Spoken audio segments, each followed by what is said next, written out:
And we're live. Good evening, everyone, and welcome to our virtual presentation of Enough About Me, The Unexpected Power of Selflessness with author Richard Lui and moderator Jarrett Hill. This event includes an audience Q&A, so if you have any questions for our speakers, just use the Ask a Question button at the very bottom of the screen. You can also vote for any questions you'd like for our speakers to answer, and they'll make their way to the very top of the list. Also, please consider supporting Vroman's Bookstore by purchasing a copy of tonight's featured book. Just click on the green purchase button directly below the viewer's screen, and you'll be redirected to our website where you can complete your purchase. Vroman's is the oldest independent bookstore in Southern California. We've been in business since 1894, and it's thanks to generous patrons like yourselves who keep our lights on. And with that said, let me introduce our speakers and then we can get started. So Richard Lui has more than 30 years in television, film, technology, and business, currently working for MSNBC and NBC News, and previously with CNN Worldwide. He is a Team Emmy and Peabody-winning journalist. And joining him tonight is Jarrett Hill, who is an award-winning journalist and is the president of the National Association of Black Journalists of Los Angeles. He currently co-hosts Fantai from Maximum Fun, one of Apple Podcasts' Best of 2020. So with that said, I'm going to give the screen off to our speakers. Enjoy the talk, everyone. Hey, Richard. Hey, what's up, Jarrett? Good to see you after 15 years. Something like that. Yeah.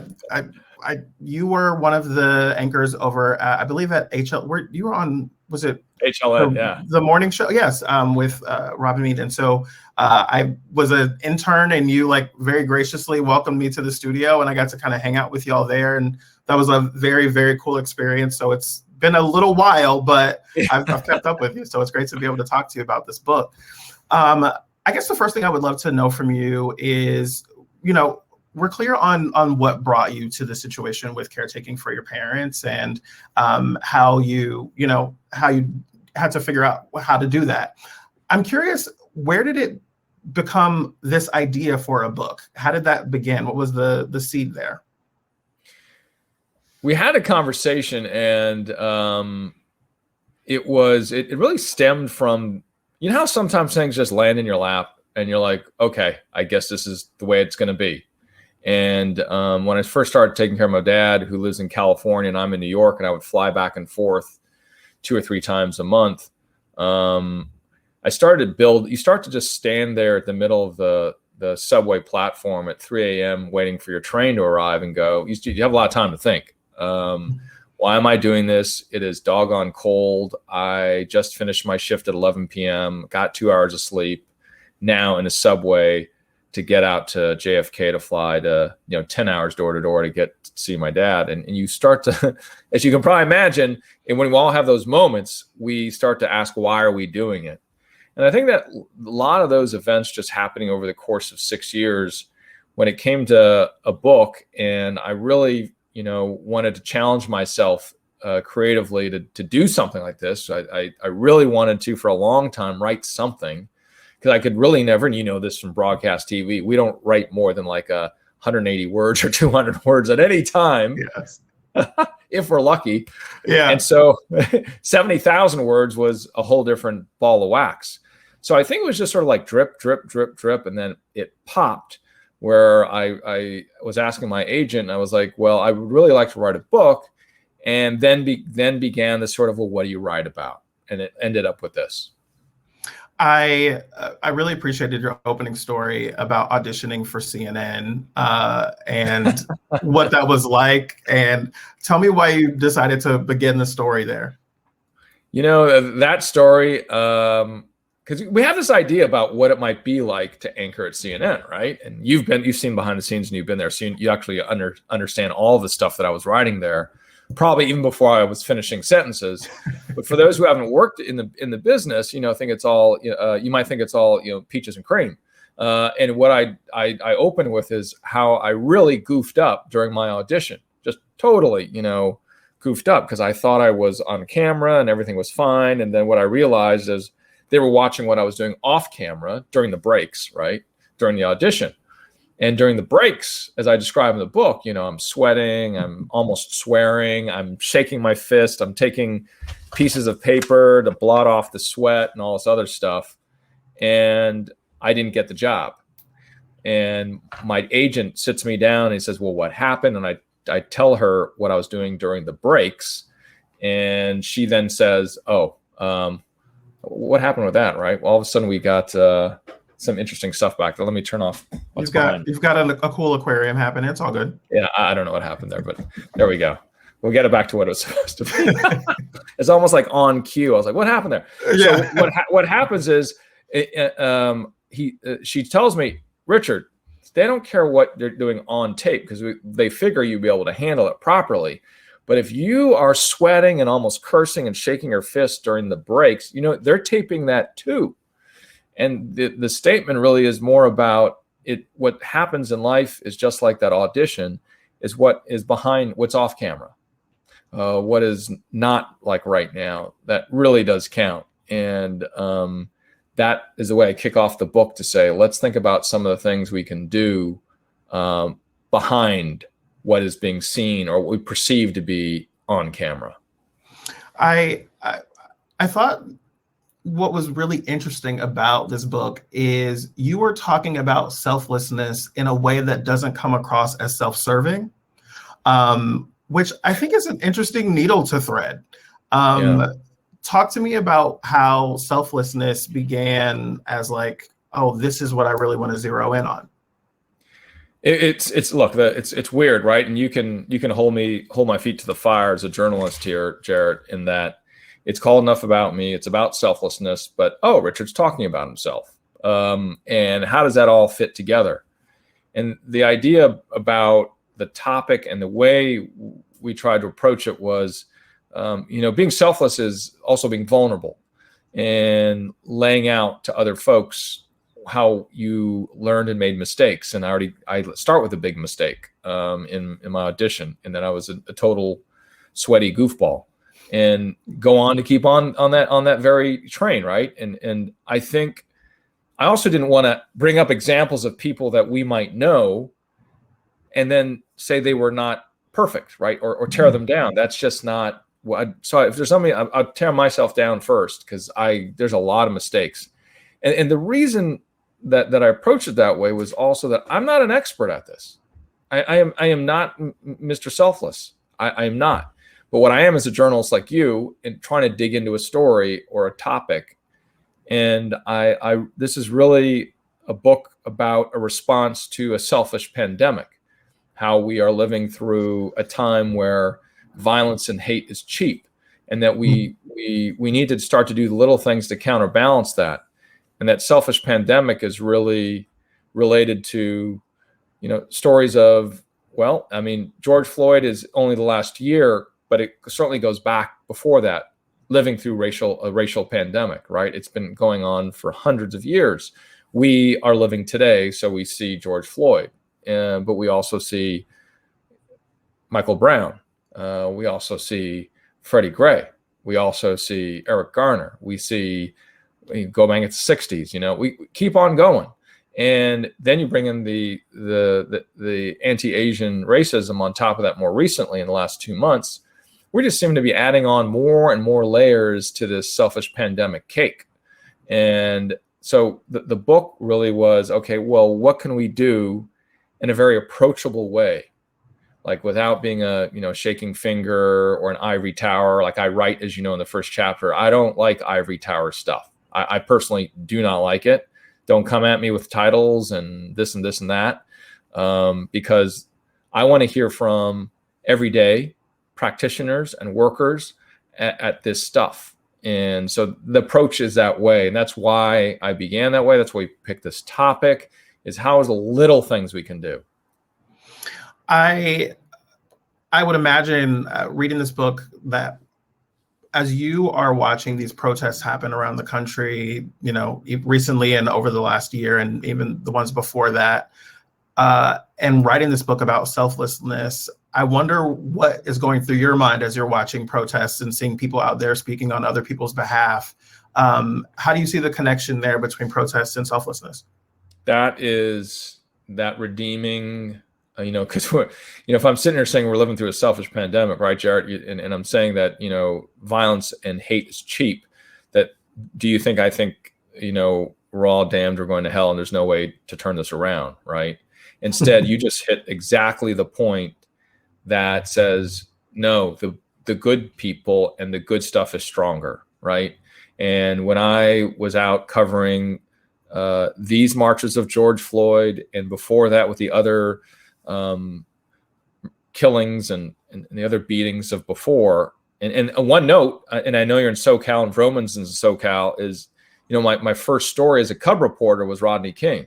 Mm-hmm. And so when I was standing in the streets for those other stories I just mentioned, like Ferguson and Baltimore, and there were some thematics during those times. There's this rift between the Asian American community and the African American community. When I was hit Baltimore, I hit the ground there and I was like, again, these thematics, which are easy to place one group against another, were not true.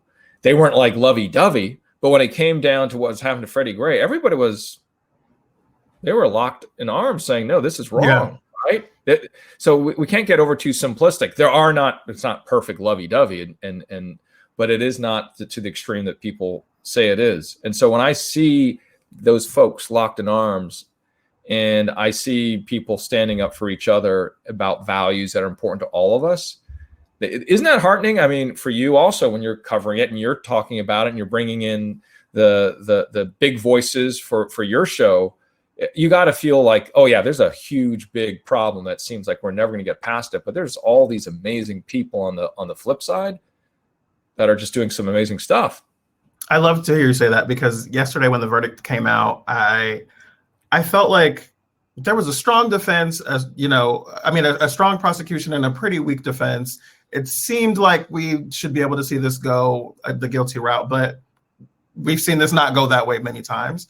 And so when I saw the guilty verdict, I remember seeing all the celebration actually made me concerned about how much work there was to do, because we were celebrating a moment like this.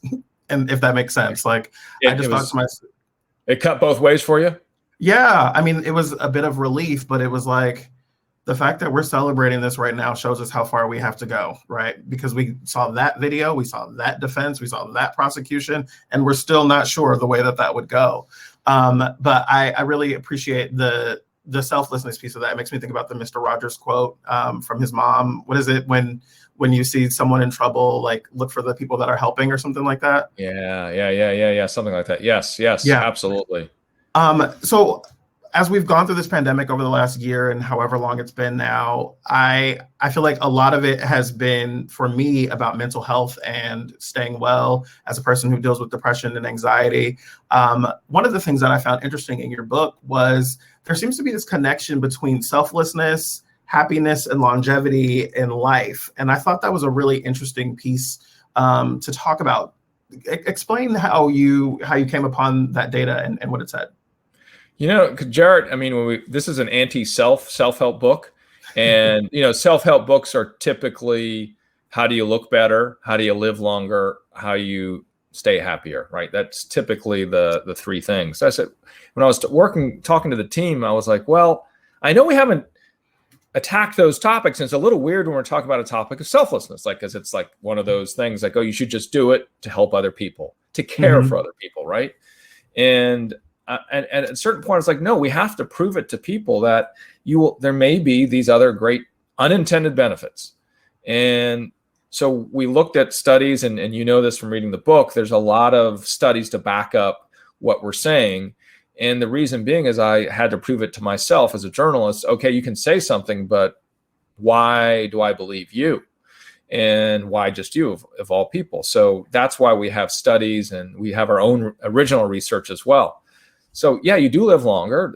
For instance, we looked at a group of 55 plus who were volunteering, and those who volunteered for a selfless reason, selfless notion, lived 4 years longer.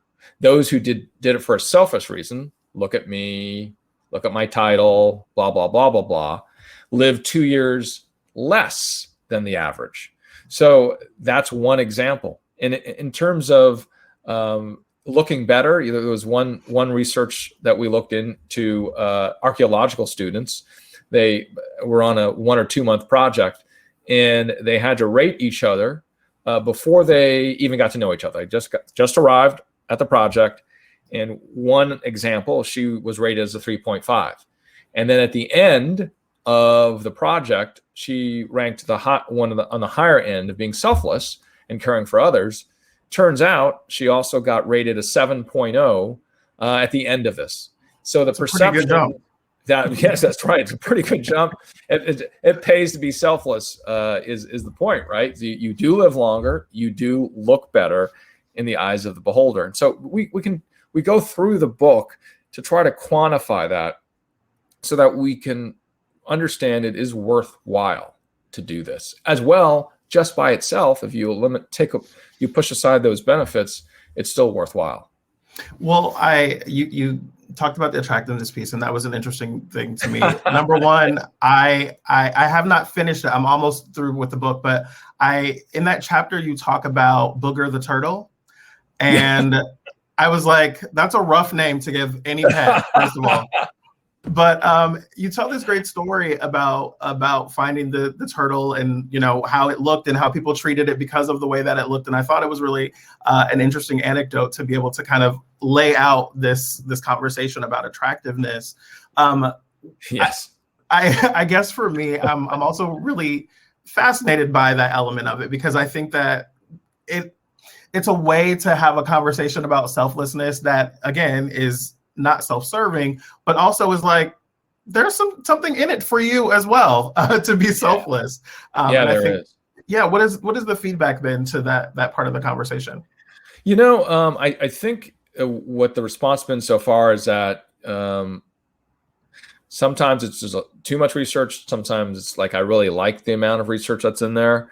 And that the unintended benefits, I think, are surprising to most, but also understanding, but believable by most. Like that good plus good is great. And we just wanted to make sure it was what our gut told us was real, and not that science is the end all be all, but we wanted to bring in the big thinkers plus the science, right?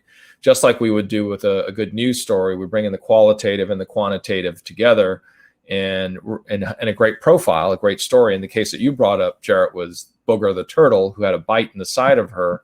It's a tough name to have, but I gave her the name Booger because to me, it was an affectionate name, and I said it very affectionately to that turtle until I had to let her go.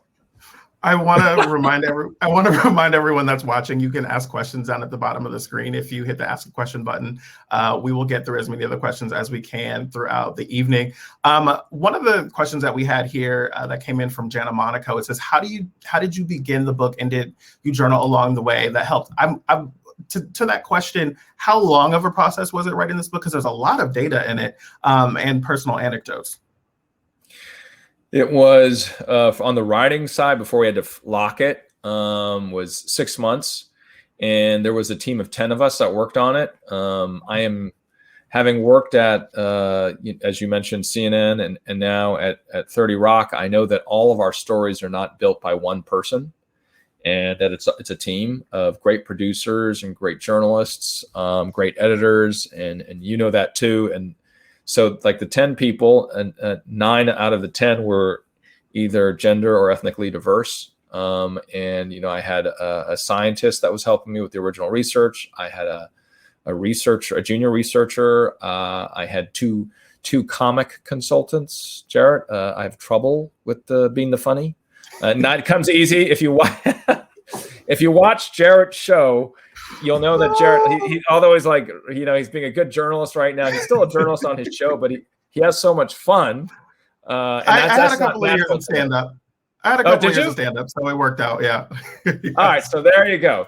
So you appreciate why I wanted to go to professionals like you that understood how to make what might be seen as your vegetables a little bit more sweet. And so, I brought in a broad group, and so they all helped me. At the end of the book, if for those of you who make it, go to the appendix, because in the appendix there are. So, Jarrett, I thought I could be a poet too. How about that? So yep. Why not? You're writing a book. Why not? Do it. Yeah, exactly right. Who's going to tell you no? Right. And who's going to make it to the end of the book anyway? So there are 4 poems. There are 4 poems in the back, and they're collabs with Jose Olivares and Annalisa Sotero. And, you know, I wanted to try to express all these ideas in different ways. And that's why you have cartoons in there as well, that we commissioned to show some of the ideas. And I think working with the publisher, they were a little surprised that we had brought all these sorts of elements into the story. And as a producer, as you are, as well as a journalist, you know, you and I share that in that we're thinking of, okay, what are the elements in this thing that's going to make it more digestible and more engaging, so that people will hear what you're saying. And that's what we tried to do in the 6 months that it took to write the book. Hearing like the building of this, if you will, I'm even more intrigued by whether or not you approached this with a specific hypothesis, or if you went into it open. Like, talk to me about what you expected going in as opposed to how it came out. Gosh, I expected, I think what we have in the book was sort of this naive approach that kept on being naive in a good way. Mm-hmm. So I put together this sort of whiteboard, but digital. It was a Google Doc. And so the entire team, we just laid out all the chapters, and then we laid out like what the content would be. And I would move things around. So if you looked like at the first draft, you could certainly see a very undeveloped idea. And then as we kept on talking and learning more, we would add more. I think we had maybe 9 chapters in the beginning. Now it is 18. And what we did is we just sort of shrunk it down so that, you know, as you're leafing through, if you get bored of the chapter, go to the next one, check it out. And then the stories that we would put in, one of the debates we had, Jarrett, was wanting more stories about my family or my father. And I was pushing back to say, I want less. This thing's called Enough About Me. You know, I don't want to put more stuff in there about my family. And so that was kind of the healthy tension. And so, yes, we had one idea and ended up with something at the end. But I think in the gut of it, that selflessness was good. Yeah, that was there. But how you get there, I think, is what I was learning along the way as I was doing, like as a journalist, as you know, so we were discovering more things along the way. You know, the title, for instance, which is always the big deal, as you know, the headline for the title for your show, for instance, or any show, it's always a big debate. And this title at the end was like version 10. Really? Yeah, I mean, we went with, in the beginning, I think one of the titles that, you know, I was looking at was 10 Stones, which is the name of one of the chapters. Mm-hmm. Another one was 15 minutes, because every 15 minutes we make a conscious choice, and we talk about that in the book. And the reason why we're focused on the 15 minutes was because those are all opportunities to consider doing something that is not just for you. Mm-hmm. Like if I go to get a meal, do I consider buying 2 meals and on the way home giving it to somebody, or donating a meal at the same time? I don't have to do it all the time, right, Jarrett? But just the point is, again, every 15 minutes we have that opportunity. I love that. What surprised you in the research and writing of this book? You know, that there is so much great information out there. To make this point, at the end, when we were going through the final drafts, I kept on wanting to pull out research, and because I wanted to make it more readable through. And so I think we still have too much, but so that's what it is. But, you know, yeah, that is the one thing there's so much stuff out there that proves the point. I've just started working on a project with a friend, and we've started to look up research, and it's like people have studied everything. And if you really look for it, you can find what you're looking for. So to make your argument. I can appreciate that. Yeah. But I think the research in it really drives home the point that you're not just like, this isn't just like some kind of idea that you had and like, oh, selflessness is great. I think it really drives home the point. One of the ones that I found really interesting in the book was the study of the infants, when you talked about the babies and the ways that they perceive things. Can you tell that story a little bit and how it worked out? Yeah, that was, in that chapter is selflessness possible, even possible, right? And it's very early on in the book, 'cause, we walk into a time thinking, look at all this bad stuff around. It's all these selfish people, like the mass shootings that we have every single week, if not, every several days. And, this is the epitome of selfishness, right? That you think you can take somebody's life. And with that sort of background, we got to ask, is it even possible? And the reason why we looked at, there were a couple studies of children, one was about, we call it the Toblerone story, which is, if you give kids chocolate, will they give it away, right? And because they like the chocolate. And the study showed, and by the way, it was a Swiss study, so we're joking, even the Swiss can make chocolate unfun. Unfun. Oh, for all my Swiss friends, they'll be okay. I'm joking. They will get through this. Yeah, I promise. Yeah. You can DM Jarrett, not me, on that one, because he asked the question. Don't DM me. So the idea behind that was that, children did want to keep the chocolate, but over time wanted to give it away. And then there was another study that showed the opposite of that. And it was a child and looking at the way they track visuals. And based on the way they track visuals, generally what they were saying in the study, if they tracked something, they liked it.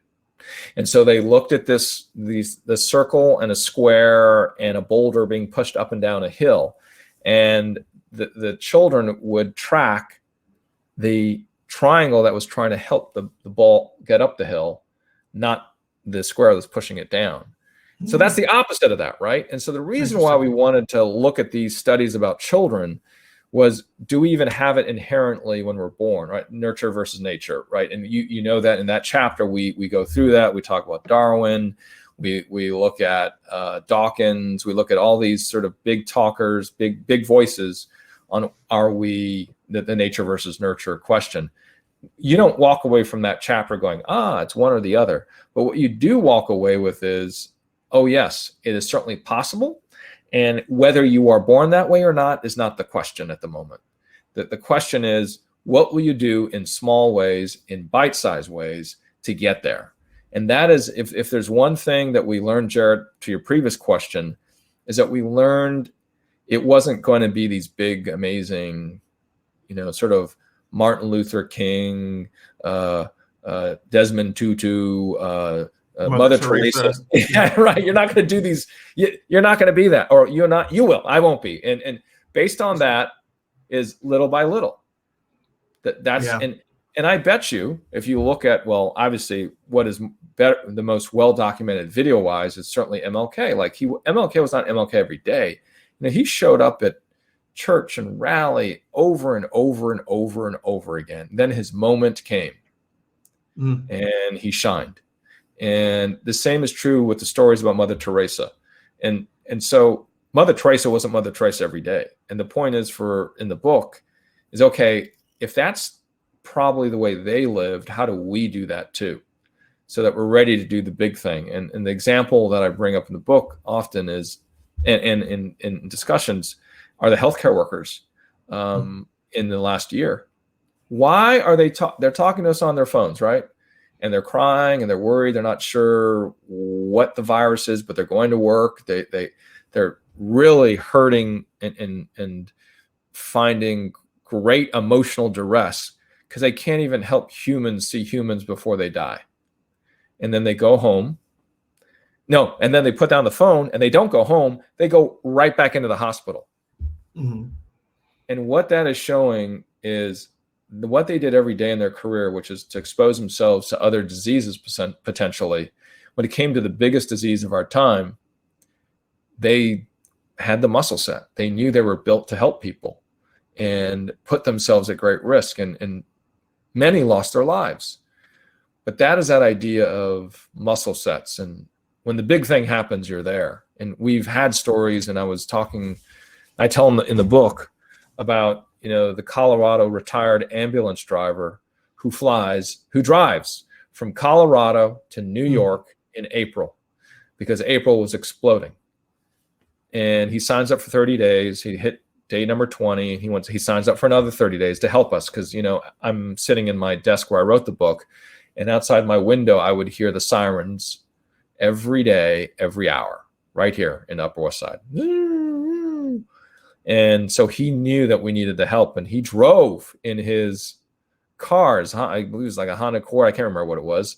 All the way here, volunteers, signs up for another 30 days. And then he contracts the virus, and he doesn't make it to his second 30 days. And he dies in New York. And I remember the story on local TV as his casket was being driven to the airport, and he had escorts. And then they put his body in the plane, and it was so moving. Yeah. It was, it was just, but he was built to be selfless in the grand moments. He was Mother Teresa. Yeah. I think the thing that comes back for me as you talk about that, in the book, you talk about community and the ways that being a part of a community has an impact on your longevity and the selflessness that is attached to that. Can you explain that piece of it? Because I found that really, really intriguing, and it made me really look at how I don't know my neighbors as well as I should and things like that. And that it really brought all those things up for me that I've been thinking about. Yeah, no, that chapter was really important to me because we forget communities. We forget that there are communities within communities, and that it is that interaction and that ability to interact that gives us great joy. Dopamine, oxytocin levels go up. These are really important, and I talk about it in different ways, such as the way cities are designed, the way libraries are designed, and they're designed to have more interaction, more equity, and that ability to see outside ourselves of our own community is so important about being selfless. And I do talk about cities like Chandigarh, India, which was designed so it had better equity and people had more access. There are libraries that were built so we had more times to talk with each other, to meet people that share ideas and maybe don't share the same ideas. And so communities of other is a super important way of me expressing the importance of intersectionality, of seeing, as you and I were talking earlier about, for instance, different groups of color, those who are white, those who are Black and Latino and Native and Asian, all of them being together. And communities of other and communities of communities is something people don't fully understand. And one of the examples, for instance, that was brought up during the election and was listened to by some, is, for instance, where was the Black vote and where would they go? And, we were making great pains to say, it's not like you say the Black vote and it's like, oh, they're all sitting in one room. That's where you go to get them, right? That's just one group. No, there's 8 subgroups at least, depending how you slice it. And no, I'm with you there. The 2016 election made me really start thinking differently about what I've been affectionately calling Black diversity, because there was so much conversation about the Black vote this, the Black vote that, the Black vote this, the Black vote that. And I thought to myself, like, what does that even mean? You know what I mean? Like, there are so many different perspectives amongst Black folks. There are so many different backgrounds, and in every different community, as you said, there are more communities within said community. So that definitely speaks to me. For those of you that are just joining us, we're talking with Richard Lui about his brand new book, Enough About Me, The Unexpected Power of Selflessness. And since we're talking about politics, in that same section of the book, you talk about voting. And I thought that was, I never thought about voting in the way that you frame it in the book. Talk to me a little bit about selflessness and voting in politics. I mean, how could we not talk about politics right now? In that chapter, Republicans and Democrats, that was one chapter that was looked at with great detail, because, my game here is not to take sides. It was more to say that politics, what does it mean in the discussion of selflessness? And, Politics 101 course that we all take is about the distribution of scarce resources in an equitable fashion. And so by its very nature, politics, if done right, is one that is a selfless practice. We don't always get it right. We don't no comment. I'm not going down that road. Jarrett, what do you think? Tell me what you think about that. Let me throw it over to you for a second. Yeah. I mean, how much time do we have? So, yeah. So that idea then taken to today was an exploration of both Democrats and Republicans, presidents, as well as others. And we drill down even to like how often they use selfless words or selfish words. What's the number of times in their State of the Union address, the most, edited and most carefully manicured speech of any. And we looked at the number of times they used I or me in their speeches versus we or us or you. And how long were they talking, right? And we kind of poke fun at them all. And it turns out it doesn't matter which party, they're either just as selfish or just as selfless. We look at their tax returns. Also, examples on both sides.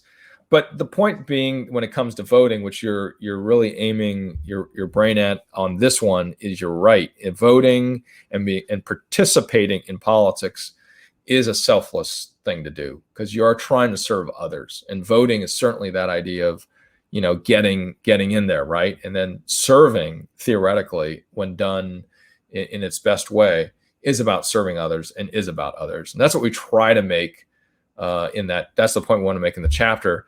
Not because we don't know that. It's just that we need to re-emphasize and remind people that it's not within itself and its very foundation a bad thing. In fact, it's a very selfless thing. I love that. I want to go to the questions. If any of you have questions, you are asked to click on ask a question down at the bottom. It'll put it into queue and we can make sure to ask Richard your question. This question says, most AAPIs are expected to be caregivers for their elders and not place them in institutional facilities. Many live in multi-generational households. What is your advice on how AAPIs can balance their filial piety and career aspirations? Shout out to the SAT word there for filial. But how do you discuss that when you're talking with other folks of AAPI descent? It's interesting because it's not just AAPIs. I know that's one of the wrappers around that group, but our Latino American families, brothers and sisters, feel the same way. Our African American brothers and sisters feel the same way too. And I've been talking about caregiving for now probably 6 years publicly a lot. And I know that sometimes we'll say, because the Asians, they care about family and that's what they do. And actually every group does. The way it's manifested is different, right? The way it's discussed is different. And I'd say in the AAPI community, the idea of not letting your parents go into care communities is real, but it's going to happen. And because you just can't do it all. And in the book, I do talk about unmitigated selflessness, giving too much of yourself, depression, lack of poor diet, lack of exercise, all of these things about caring for somebody too much, overly. And that's why we put in, it was almost a chapter, Jarrett, and then we decided we would put it together with another chapter that had another test in it. So there's 2 tests in there on this topic. One is you can take this sort of as a 10-question thing and you put in your scores and you self-score on if you give too much, because it's real. And I talk about how my mom gave too much, and I call it the scream, because we have these cloud cameras, and I watched my mom scream at my dad once, and I said, oh, that's not a scream that she's angry at him only. It's a scream of pain. It's a scream of anguish. It's a scream of help. And when I heard all of that, it's like a curdling scream. And I heard it and I told my siblings, I said, okay, it's time that we talk about a care community for my dad. She just couldn't keep up. And she didn't know it. She was operating on adrenaline for so long. I think after my dad went to the care community, she was so weak and she had lost her sharpness. Your parents have their sharpness, whatever that it might be. And for my mom, her sharpness of music and her musicality went to almost, down by 70%. She had sung in church since she was 13. She had really given of herself. So I think that when you're thinking of family, the balance would be, don't go too far. And we're in a multi-generational situation here in the United States, which makes us an amazing place, that the values and culture changes over time. And it's not going to be comfortable. One of the things I'd say is look at your culturally specific videos and guides that are out there when it comes to caregiving. So if it's language specific, there are guides in Spanish, there are guides in Asian languages and English. And there are videos that talk about caregiving that you can show your parents, so you're not the bad person, because they don't like to hear from their children. You show them a video, they see it happening, and somehow it's a better received message. One of the things that I was thinking about when I was reading the book, and you kind of touched on it here, it requires a lot of you personally, Richard, to have spent all that time caregiving. And I think that one of the things that we don't really have enough conversation about is like what that costs, right? I've been really fascinated by the cost of people's work lately. And I want to know, what do you say to yourself about what it cost you to not, obviously it costs money to travel back and forth. But what do you tell yourself? What is the conversation that you have with yourself about what it cost you to give in that way to your parents? Really good question. I think I'm realizing the cost was higher than I had ever estimated or thought. And I don't know what it is, but I know it's greater than what I probably thought. And I do know that the process of doing this book and having these great conversations like the one we're having with you today and me together is part of that public therapy. It's really weird, right? Because number one, who wants to talk about that stuff publicly? But I realize that is kind of been what's been happening. And like every question that you've asked me, I've really tried to think, how can I honestly answer it to the best of my ability for myself? And I do think the cost is higher, and I just hope that it isn't too high. I don't know. And then as you started by saying, this has been a tough year, and being stuck in our spaces is better sometimes, but potentially we don't know the damage that it caused yet either. Yeah. I remember when I was reading this, I was thinking to myself, like, there's got to be a point, maybe it's standing on the subway at 3 a.m. in the morning, or it's, lying in bed, unable to go to sleep, or falling asleep at work or something, like those moments when you've given a lot, where you're thinking to yourself, like, I wonder if me doing this is holding me back from X, or if it's making me do Y, and those things. So I thought about that a lot throughout the book as you were talking about, what it took to keep going back and forth, and, traveling back and forth from one coast to the other is taxing, that by itself, right? And so that's definitely something that was in my mind quite a bit as I was going through the book. And I don't know the answer. That's honest. I think that's really honest. Yeah. But I've thought about it, because, even physically, like, because you don't move around as much, you're so focused on getting over there, travel.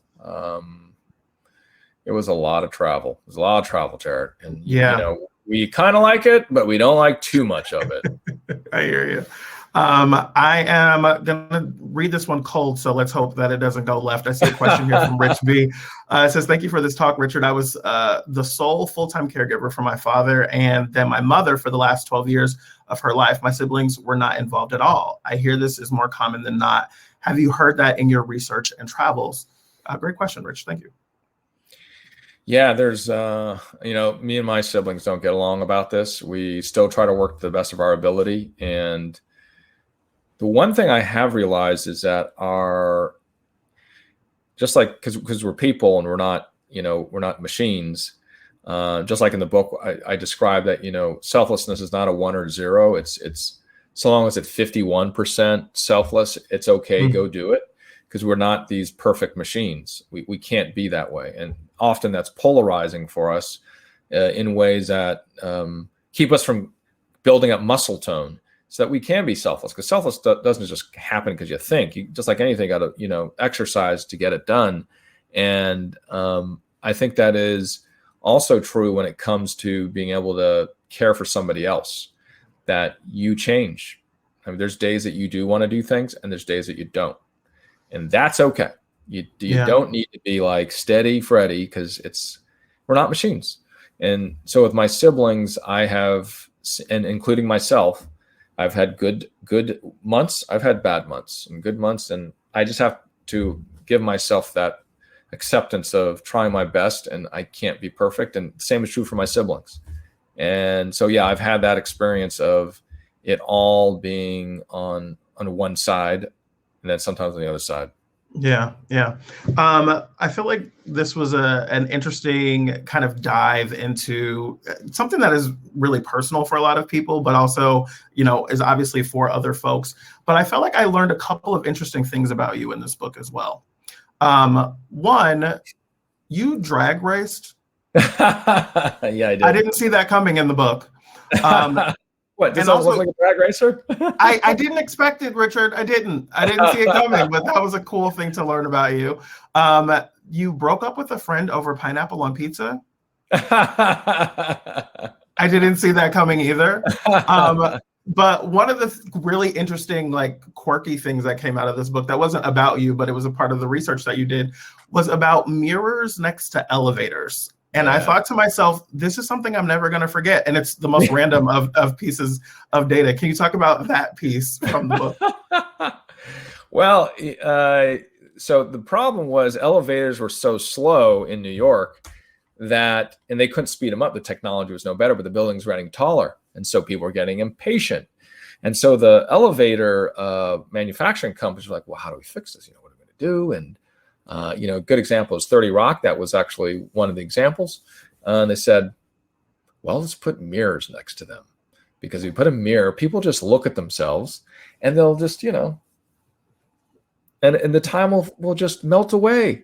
It's so genius. Isn't it? Yeah. It's so genius. And now every time I see a mirror next to an elevator, like, I'm going to be thinking about that. And I know that at every hotel, there's a mirror near the elevator, and that stuck with me. And it was like such a random thing for me to hold on to. So go. Yep. I wanted to ask you one question, because we haven't, and we talked about this before, because, so you as the president of NABJ LA, you've got a lot of conversations that you have in America's largest market. And I'm very interested from the book's perspective, how you think we're reflecting on what's been happening in the last year. I know you asked me the same question, but in the back of my mind, journalist to journalist, I want to ask you what you're seeing as a leader of journalists. What is this selfish time that we're living through, you think? I think there's, an inherent selflessness to a lot of journalists that I meet. And I was just talking about this on Saturday last week. We did this coalition meeting with all of the diverse journalist serving organizations. So we had AAJA, NAHJ, NABJLA, and also the Native American Journalists Associations were represented there as well. And I think there is something selfless about a lot of journalists, because there is something about most journalists that is beyond just curious, but like there's a bit of duty, right? Of this is my job. This is what I'm here for. And I have really been inspired by that by a lot of journalists. And I did the story last year in Self Magazine. And we talked about it there, where we talked to 9 Black journalists who in July about covering June and what it had been like seeing all of the protests and what that was like. And it was really eye-opening to me, because I had felt so badly about not watching all the videos of police killings or having to turn off the news. And I'm sure you can relate to having to unplug, but I found that with most of the journalists I spoke with, that there's a guilt that comes along with that when you're when you're unplugged and you're not on social media and you're not watching the news, a lot of journalists have this feeling of needing to know everything that's going on because that's part of the job. Yeah. And the weight that journalists take on has been really intriguing to me. And so I said I've been really fascinated with, the cost of people's work. That's really part of where that's come from, because most of the journalists I talk to, when I ask them how they're doing and what they're doing to take care of themselves, a lot of them said, I don't know that I'm doing it well.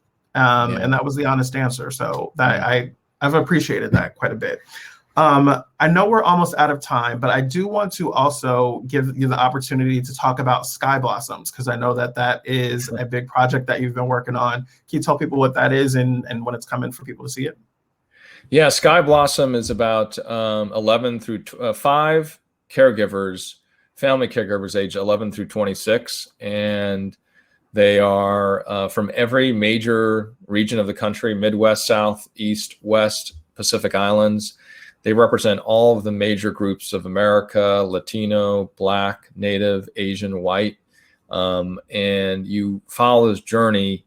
No talking heads, by the way, Jarrett. No talking heads, just them in their element.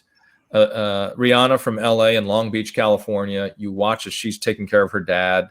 And the reason why we focused on young caregivers, family caregivers, is because there's all these, and you've never heard this before, there's all these stereotypes about certain things. And one of them is that caregivers are people my age only, when really there are 5 million children in America right now that are family caregivers, 5 million. And so we really focused in on them to also inspire that. I remember when we were in teenagers, all the folks, the older folks would say, you folks are you're all selfish, you don't care about yourself and stuff like that. And what you see in these 5 characters, 4 women or girls, 1 man, 18 years old, they are selfless folks giving back to their family. And it's a great example that we need to see set and watch and appreciate. And it's coming out in May, and it'll be in theaters. It'll be on DVD at Walmart. It'll be on a major cable network. You might guess which one that is. And it'll also be streaming on Peacock. So all that's coming out. It's an inspirational cry. And I'm glad you asked about that. Thanks so much, Jarrett. It's coming out in May. Awesome. All right. Well, for all of you that are watching, we really appreciate your time here. Richard's new book is called Enough About Me: The Unexpected Power of Selflessness. If you haven't bought it yet, you can purchase it at the link right below us here, and go buy the book and tell people about it, because it's a really, really interesting dive into selflessness and why you should maybe consider being a little bit more selfless. So Richard, thank you so much for writing this book. And Jarrett. Thank you, Jarrett. Thank you, Jarrett. Absolutely. And thank you to all of you who tuned in and for your thoughtful questions. Again, just click on the green purchase button to purchase a copy of Richard's book. Also, for those of you who tuned in late, don't worry, a replay will be available shortly, and we'll also be uploading this talk onto our YouTube channel in a couple of days, so you can watch it on YouTube as well. And I think that about covers it. Thank you, everyone, and have a good night. Stay safe. Right. Thanks, Rura. Thanks, Vroman. Good night. Thanks, Jarrett.